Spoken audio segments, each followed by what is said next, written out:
ubuphelele media. Ngiyayikhetha inkosi enkulu yasebuhleni bamaNazaretha. Ngibonge umkhwanazi omkhulu odumele kaMphostoli. Nkosi busise baba. Ngiyakhuleka enkosini basezulwini ebuhleni bamaNazaretha. Ngikhuleke nasengilozini enkulu Thulubuke eDurban. Ngiyakhumbula ngalezi khona lapha ekhaya wayememeza umfundisi umkhwanazi ithi sethulubuke eDurban ethi furniture yeza ngeloli iza phakathi kwalomuzi kaNkuluNkulu. Ngikhuleka ebukhosini obukhulu bakwaZulu abanikazi balelizwe njoba sibiza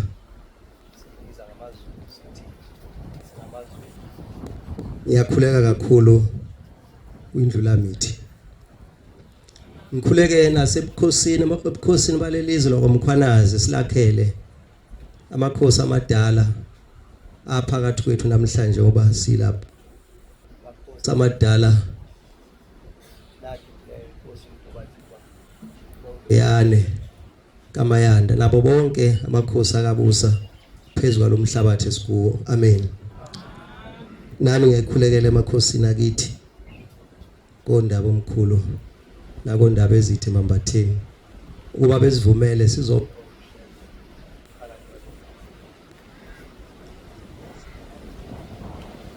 siyabonga ke uNkulunkulu emuhle ukuba asihole size kule ndawo yakhe sizodumisa usuku olukhulu ke lolu olungafani nezinye izinsuku oluhlukile nje lapho bonke abantu bephathe neMnazaretha nemphako behambe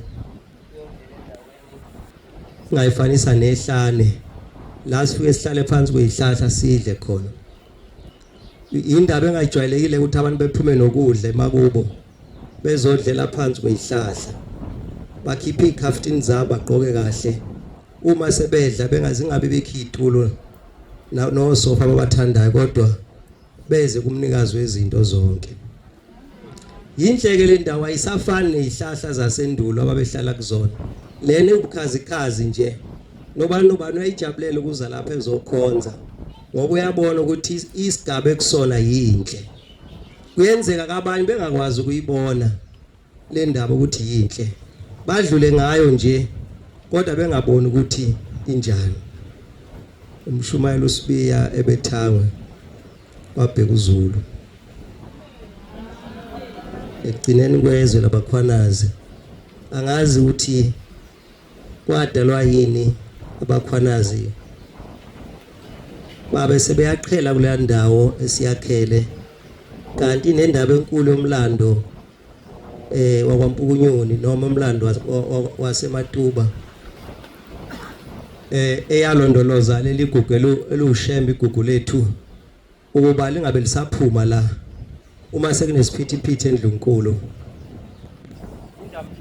isayaphuma njalo ihamba ifuna umuzi wakwaSisu ihamba ibuza ukuthi kuphi emzini wakwaSisu la kugane khona uNdlunkulu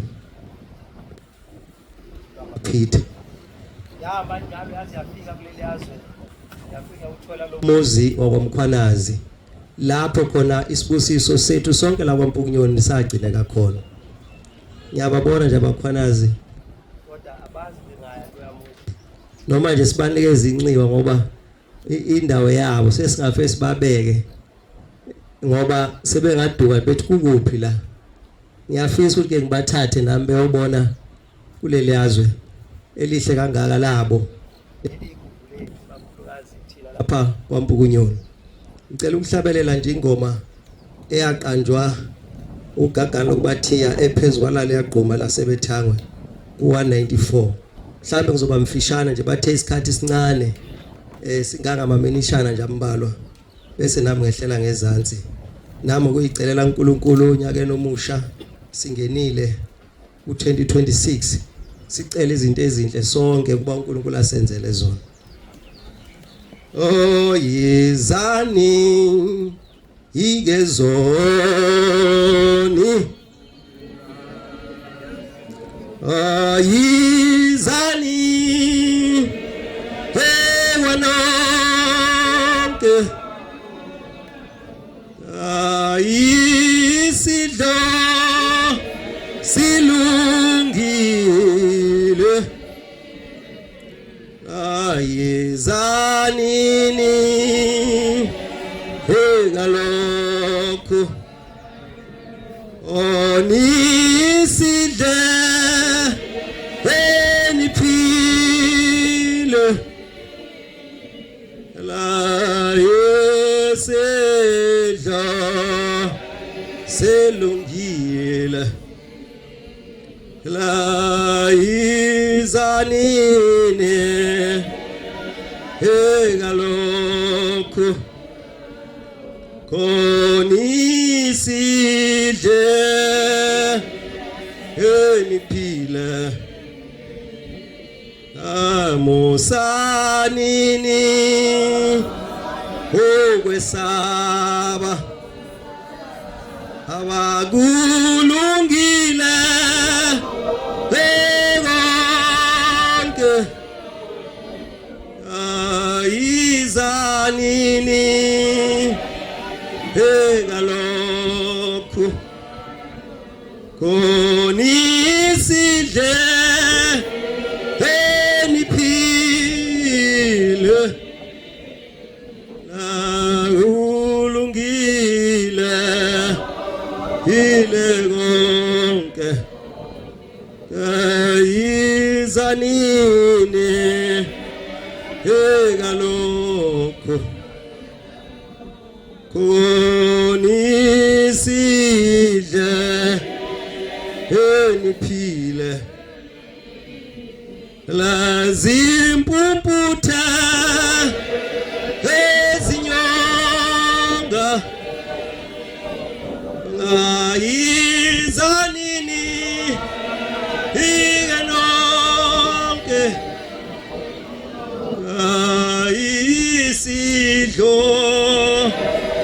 salomusa usabese silungile la izanini egalokho oniside eniphile la izanini enonke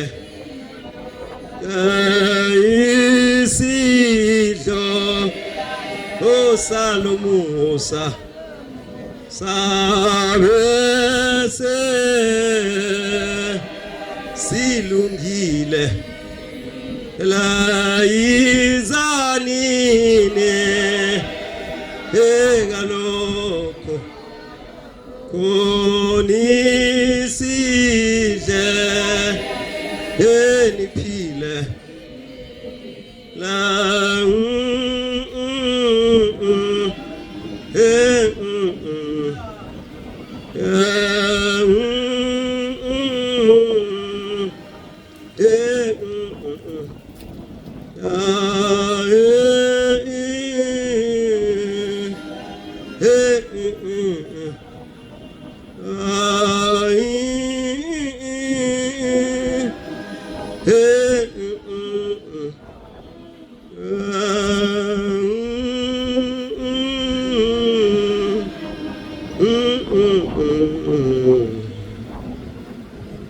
Ngiyabonga abantwana bayingcwele ukungihlabelelisa lesi sihlabelelo esaqanjwa ubombela kula magquma asebethangwe ememeza sonke thina zoni ukuba sizomkhonza uNkulunkulu, ememeza nabo bonke abantu nje nabezwe kuba bazomkhonza uNkulunkulu. Okhokho bethu nomkhulu bethu bayizuza inhlanhla, nathi esiphilayo sayizuza nathi inhlanhla, sambona uphunga elihle. Sibutheke babantwana benkosi ngomusa kaShembe namhlanje. Asazi ke lolu suku likhulu emathempeli nonke, kodwa silotshelwe namhlanje ukuthi size kulomuzi wasethulubuke Durban ukuba sizokubeka nomsebenzi kodwa losuku luyayilube abashumayeli abakhokheli bekhumbuzana ngendlela ubekade kuyiyo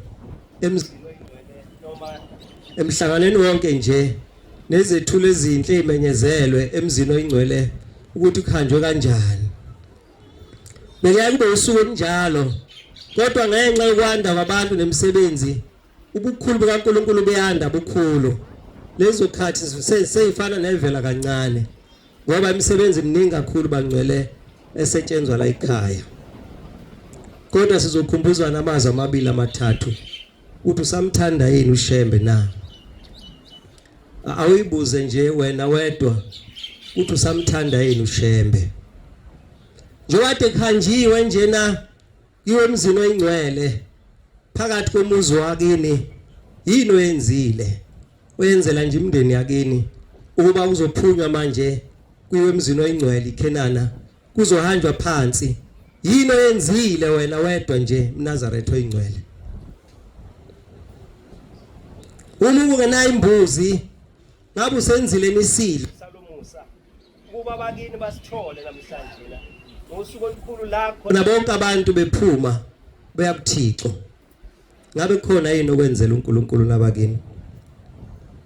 Khona kumdedele ngabe ukhumbulile yini ukuthi uye kumdedele? Uthi Nkosi khumbula Nkosi amathamba abazali bami namathamba okhokho bami masuku babemkhonza uNkulunkulu.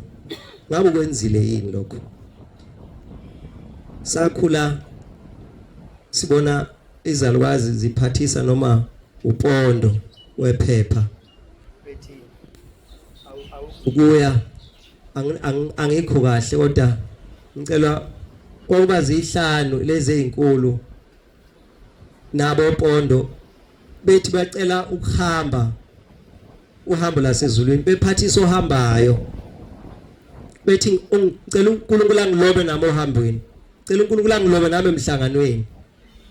Bamphathisa befike benikele abanye benikele imbengeni becela uhambo becela ukungena emhlanganweni okhona bebekhona nabo kodwa bela emakhaya.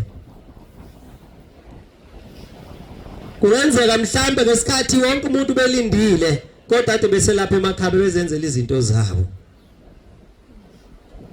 Lezindlu zabo beyigcwele zonke izinto lezo kuthiwa ke kulindwe kancane bebeyisebenzisa nje bona ngokujwayelekile.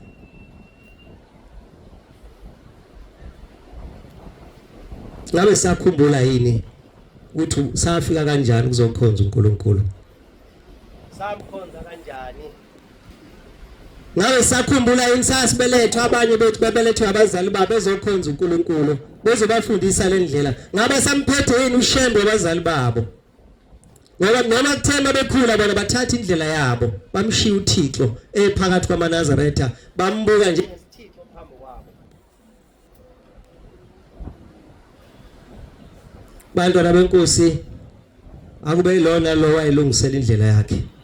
Njoba silapha nje sizokhonza uNkulunkulu, njoba sila sizofuna indlela ekhaya, sifanele ke bantwana beNkosi ukuthi sizahlukanise nazo zonke izinto ezimbi, nazo zonke izinto ezingalunganga masisekukholweni.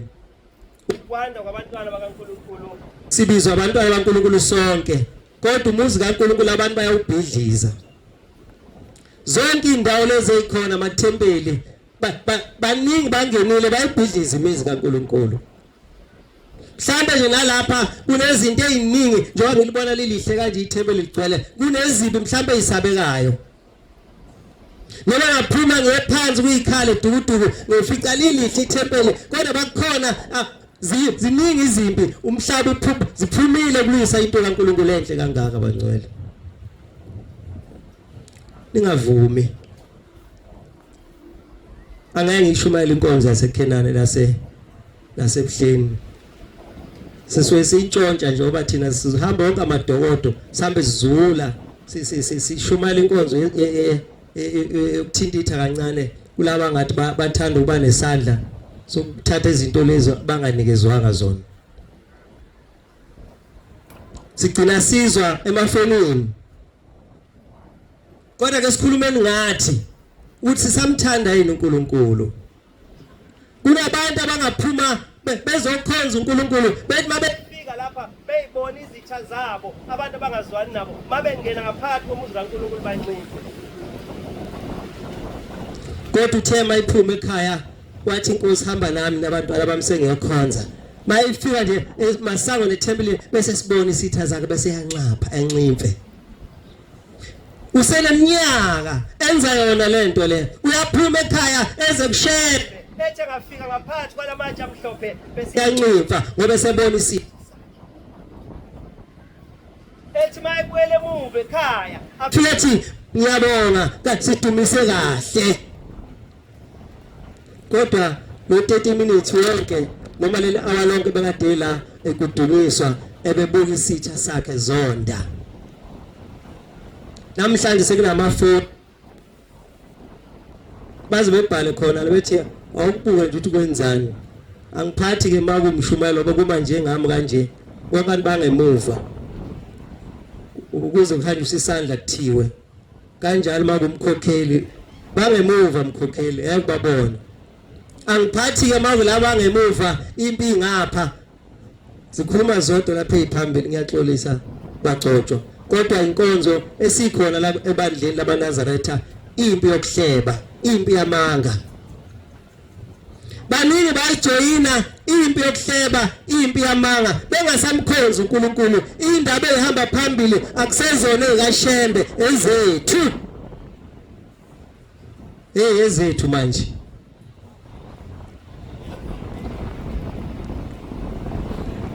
Awunayo yakho indaba ayikho iphethe nje la khona la eyakho nje.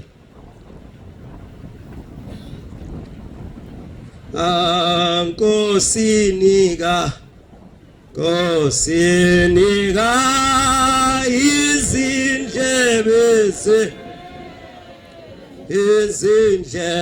zethu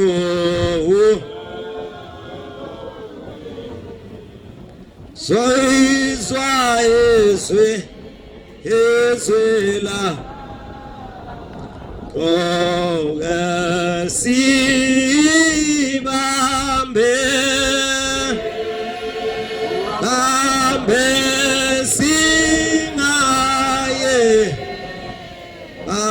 singaye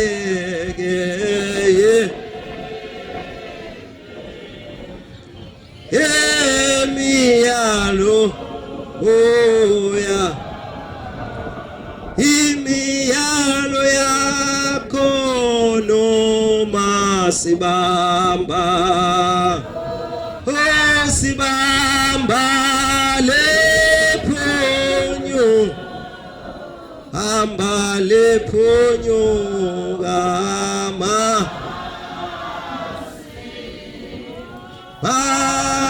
singa haye noma sibamba liphunyuka singayeki. Inkosi ayinika indlebe ezethu ukuzwa izwi lakhe kodwa ayizwi labantu. Sizothandazela lokho bangcwele bashumayeli benkosi ube siyazenzela ngabe siyahamba sishonele nalena manje kwenzeka lento ekuthiwa uhamba vangeli.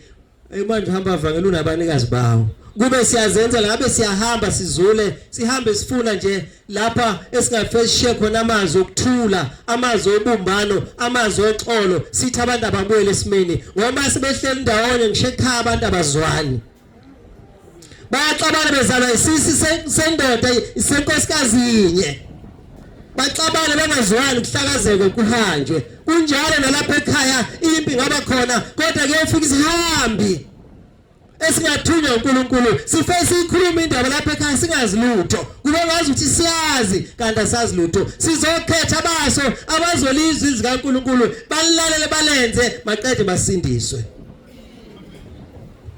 abazoyithatha into kaShembe bayenze maqede basinde bese bayasala abanikazi bayo bathi sizosala sikhwezela Shembe ngeke kuyogcina thina bathi ikhwezela noma bengalikhuluma lelizwi kodwa kuyogcina thina angakhuluma la ngathi mina ngeke kubona lo ngishumayeza umuntu olwa noShembe lokhelwa nami ngithi haya ikhale uma nje ukhomba ukuthi wena into kaNkulunkulu awuyithanda ikhale so uthandaza ube nini ayivele ibhekana impilo yomuntu nokaNkulunkulu ayikhale ngoba abantu bekhuzwa bethi ake lokhu bakwenza ngenkani bafuna uzunciphe ube mncane ngithi inkosi khiphe zakhe into inkosi ushaya demoni ukuze umsebenzi wakho ungafi ukuze umsebenzi kaNkulunkulu njani ungafi bantwana benkosi nami ngizoba mfishane basho njalo izinhlelo ziningi ephakathi kwalomuzi kodwa ngiyafisa abantwana benkosi uba elona lo ahambe ulungisa ngisho emazindleni akwabo abangazange beke waklina bahambe mabephuma la behlela usuku beyoklina ngoba onke amathuna alungisiwe emazulwini zonke indawo sidlula belungu noma ngaya kwamasipala la ungcwatshwa khona belungu go Richards Bay kuphi kunemshini ehambayo thina abazali bethu kuzikwamela ngisho ihlahle inameva phezulu kwamathuna abo asinandaba abanye bethu bahamba ngeemonto ezinkulu bahlala abanye bethu bahamba bahlala ezitezi kodwa abazali babo basemenweni abazi ukuthi bayini kodwa bayeza njalo bezodumisa uNkulunkulu kodwa umuntu wamzala usemenene usabayo ngisho nami ongaqhamuka kodwa abantu bazokhonza uNkulunkulu futhi bahle kwathi bagqoke kahle kanti umuntu uyathi ngahamba emhlabeni bese yalahlwa yini kanti basithi uNkulunkulu okhokho bethu sisho ini masikhuluma ngoNkulunkulu wamathambo wababa bethu kanti sikhuluma ngani abanye akazi uma wakhe nje uhambe ufuna uthi mama kuthiwa wayewalala lapha nami ngisazi nje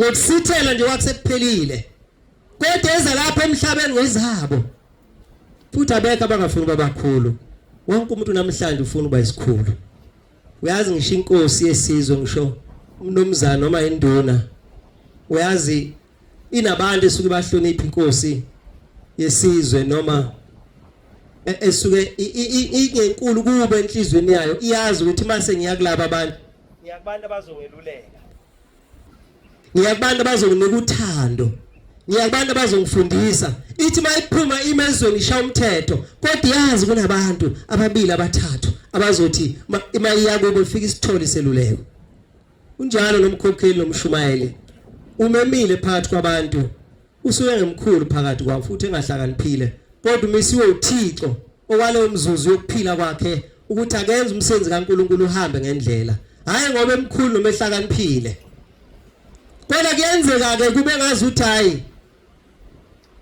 le ndoda ayimile kahle nekhanda layo ngathi aliphili kahle ngoba sesimtadisha nje ngoba kunesikole phela kube ngathi hayi ayimile kahle hayi umshumali wamele benomkhaba manje hayi noma benentsheba akana intsheba akana lutho nje nomkhaba wokho ngone ngaphumzala banezintshebe bonke labo nosangweni khona zomkhulu kube ngazuthi no umkhaba ethi ayi kodwa umshumayeli molo onesise sigaka yena bazokucina njena abantu suke uhola nabo uhamba endleleni kaNkulunkulu kungakuphathi kabi lokho ungalimali yona indlela nawe uqiniswa ngayo ekukholweni kwakho ngoba fanele sivivinyo bangcwele sibizwa ngabashumayeli sibizwa ngabakhokheli ngoba simisela ukuthi sivivinyo sithukwe njengomenzi wethu ethukwa nathi kumele sidlule kuleso sigaba kodwa singawuhlakaza imizi kaShembe uthi mawusuthukiwe bese ulogibele phezulu kuvuma khona ngoma kaShembe ethi vuma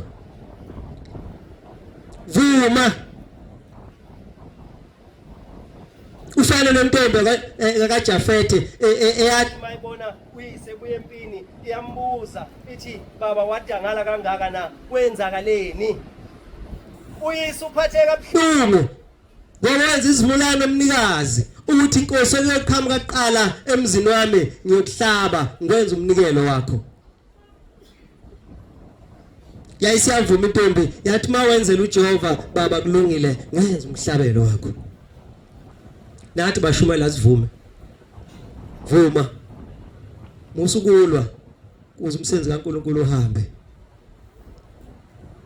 sengihlala phansi engidlile isikhathi kade sagcina ukushumayela phela emathempelini angisampompozi ningidonse ngapha donse ngapha ngemuva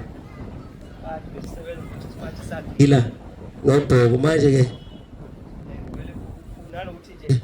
nokukhuluma ungakujwayela ufuza ukukhuluma la kodwa noma siwe singazenzeli kuyayifikela wakwenzelana uShembe sengihlala phansi uthi nami uShembe wakwenzela izinto ezinhle into enhle nje wakwenzela uShembe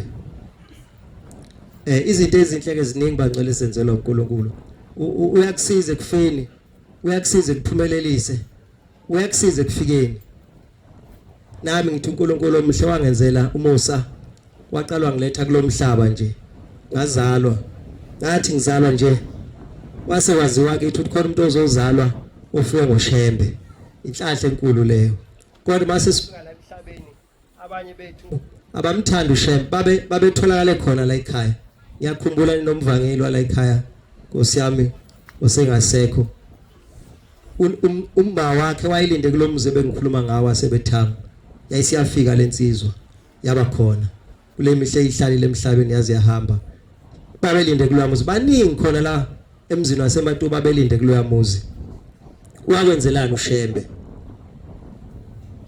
nami uShembe wangenzela into enhle sengizohlala phansi ngangifaka ifoto la lothingo lamakhosazane ngangihlala ezintabeni ezikude ezasemazweni ko North West ngeminye iminyaka ngifaka ifoto la kwaku 1996 ngisemontweni yomsebenzi engangisebenza ngaleso sikhathi ngangibizwa ngo salesman ngisakhuluma isingisi nami asisekho ke manje kanti kuzoqasha umuntu odlala into oqalifaka lapha esandleni bese uyayithintitha uyicinezela kanje ngesithupha uyithintithe futhi kusala imvuthu makwenzekile endaweni ekahle isala imila yona phica ngaleyo nto leyo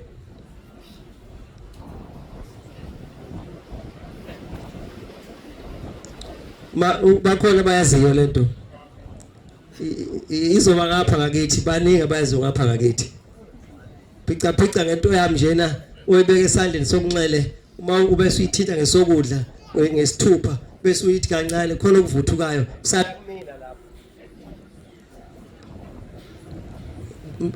lento yami ithandwa kakhulu ilabantu abantu mabekhula lapha ebusweni kuphuma iziboya lapha ebusweni babo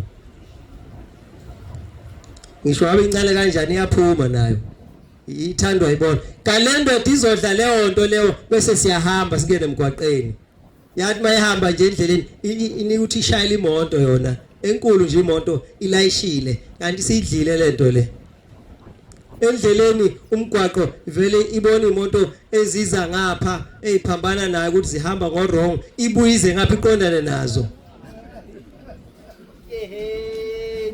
indaba enkulu bangcwele hey ngibona imoto zonke ishama huthi ithi ngiyabona hayi samba asami ngathi siya overtake ngibuza ukuthi ayike imoto ese overtake akwenze njani ayisakhulumi le ndoda idla imhlathi idla usweet nje lapha ukuze lo muntu ekade imsebenzisa engezwakala kodwa uyezwa ngathi kosuyinyama la bayazi abake bayibona le ndaba ngathi kosiwe ngikhuluma ngoShembe bangcwele la ngabona khona uNkulunkulu usangithanda ngiyafisa ngithande njalo hayi kwazi wafika la khona kuzoqondana imonto ezinkulu ngenhlahla le ndoda yayisiyabona hayi le monto ezayo inkulu yayisikhipha nje eceleni imonto ithi ikhiphe emgwaqeni kanti iqonda isigcobo sikagesi lesi sensi esakhiwe ngosimende 140 ilayishile ngapha yasiqonda ngqo yaphuma emgwaqeni yayijomba nje ihamba ijomba iqonde ngqo ngase ngiyamemeza nami ngaqala ngathula uyabona ba ubontu yofa la ngayengwamemeza ngithi ngibemeza omama kuphela ukuthi weShembe ngithi omama uthi hayi insizwa iyoqinisela nje insizwa zikhala uShembe alo hayi ngamemeza kuphela ngathi hawu weShembe ngaze ngaphinda kathathu yaqonda lo yaphelela yashaya isigcobo sikagesi eyiqinile le nto leya yayifohloza imoto injini ngafika ngaqosha amaphekwayo angifakanga bhande ngiyayihambela ukuthi yena ngenze ngishayule ipali ngiphihle kubuchopho uShembe wayikhona yaphuma le ndoda eyidle lento ebizwa ngenye into insangu yaphuma isivalo sayo savuleka yaphuma yoma lapha yabambela edandi yaqoshama yanikina ikhanda akuphumeki kimi iyashunqa imoto okushunqa into fanele ishe na kanjani akusaphumeki ifohlokile indawo ayikho uNkulunkulu mkhulu kwavela kwaqhama imoto yamaphoyisa yadlula yasima bazama ukungikhipha ngaphuma iza kimi ke le ndoda ithi hawu uphi lo mkhulu lo mkhulu ohlezi umfakela uphumile wafika baba nali ipalo wayibamba nemonto uyazi musa uthi umkhulu umuphi ithi lo mfaka lapha la ngiyamthinta ithi uphumela kwake speed wafika wabamba ipalo ngapha wabamba nemonto ngapha ithi ngabe sishayise saphela wasiyakhala ngithi uthi manje uphela angisamboni ukuthi uphelele lo mkhulu yasifuna ukulibamba ifoto yami ngacabanga ngizolibamba ngale nto ngathi hayi awume ngathi hayi awume kancane usenza indaba ngaka awuboni mawuzofa ubona usushonile mangibona nami ngabona ukuthi hayi kuthi nje phaza umqondo kancane awu ngase ngiphuma ngiphila mabethi bayachecka bathayile umuntu bafona bathayile umuntu uphila uzofa mphuthumise nesibhedlela ngenze uthophele ngaphakathi babuka indlela isithi nenjini ngihleli phe kwakho ngiqosheme nje iqashana elincane akuphumeki bathayile usho ukuthi uphila kuphi ngaphakathi uphelile bayangibuza uright ngithi hayi ngiyaphila banikina amakhanda bathi akekho umuntu onje ongaphila iyabatshela le ndoda ithi hayi khona umkhulu hamba nalomuntu lona uphumile mabethi yabachazela hayi banikina abaphoyisa bathi ayikho into enjalo ayikho into enjalo khona ifoto lingaphuma livimba imoto bathi usonta ngithi hayi ngibangisayo ukuthi ngiNazareth ngathi hayi ngisonta kwaShembe ngenze ukuthi ngathi uShembe bayalazi igama bangabetswana hayi naye ngikereka kaShembe Shembe lwamaZulu ngathi yes bathi hayi uShembe waloya bathi hayi waloya Shembe uyathakatha impela akekho umuntu akaphiwa isipokwa yena lo muntu lo futhi kwamina bethi hayi ngithathela lo muntu athi angiphili akekho umuntu ongasinda la ziningi bangcela uShembe indaba ezinhla senzela zona so siyabonga nathi sihalalisela khona lokho kuthi uJehova khona sikhipha khona nawe khumbula ke mhlobo wami uthi noma usuhamba ibanga elide wona ucabanga uthini uShembe angenzele yona ngimphoxelana uShembe uyikhulekele wena uthi inkosi ngonile emhlabeni wakho sengona ngisho emzini wakho ingcwele kodwa iningi izinto ongenzela zona baba ngiyacela ngibuyisele endleleni yakho uzokukhumbula uShembe ukuthi isitha asivumi ukuthi umuntu ahlukane naso ngoba akekho okhipha nopondo wakhe ethi inkosi ethi nje ngalopondo inkosi uzongikhumbule ngicela ubuyele endleleni wangidala ngiyona akwenzeki kodwa sifundiseni bangcwele uma senza njalo sothandwa uNkulunkulu uma senza njalo uJehova uzohlala kithi njalo Nkosi buseni kuzwile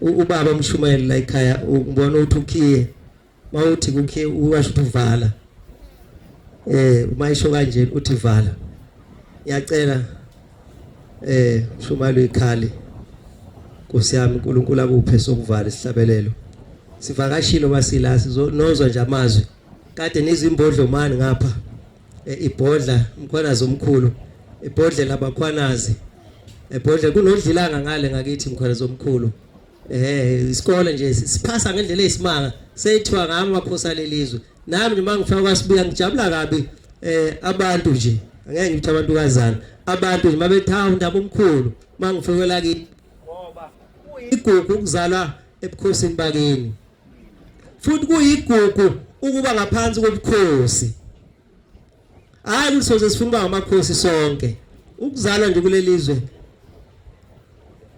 ngizwe ke osangweni ngoba basuka lena basuka kwezwe lasenhla ethi izalwe lapha lokho ethi yena uyichunu hayi ngiyichunu mina no qhamuka ngapha uphi ngapha enyakatho uzalwe lapha lokho ethi hayi uyithonga yena no qhamuka kuphi ngapha waseThekwini akayeki ukuthi waseThekwini hayi waseDurban mina yini ulokho eqhambisa indawo angayazi azalelwe la Mase silaba ngcwele sini singabakhwanazi.